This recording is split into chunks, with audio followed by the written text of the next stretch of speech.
PNP daw po mas paigtingin ang pagbabantay laban sa profiteering at hoarding ngayon daw pong holiday season.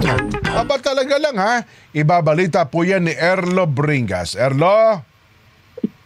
Kaya dyan, mas paigtingin pa raw ng Philippine National Police ang kanilang mga hakbang para maprotektahan ang mga mamimili at ang publiko matapos na tumaas ang presyo ng karne at mga gulay habang papalapit ang holiday season.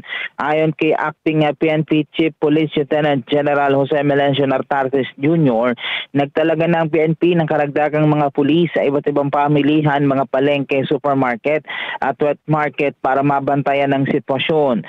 Target ng PNP na mapigilan ng mga illegal na gawain gaya ng hoarding, labis na pagpapatong ng presyo o profiteering, panic buying at mga posibleng aberya na pwedeng makasira din sa supply at presyo ng mga pangunahing bilihin. Giit pa ni Nartates, maigpit na nakikipagtulungan ng PNP sa Department of Trade and Industry at sa mga lokal na pamahalaan para bantayang mabuti ang paggalaw ng presyo sa mga pamilihan.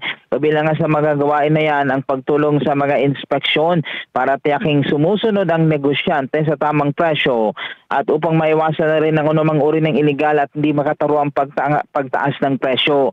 Ang nasabing hakbang ay direktibaan niya ni Pangulong Ferdinand Marcos Jr. sa PNP at kay DILG Secretary John Vic Remulla na siguraduhin ang kapakanan ng mga consumer at ang walang sagabal na access ng publiko sa ilang mga prime commodities. Yan muna ang latest, Erlo Bringas, para sa 100% balita.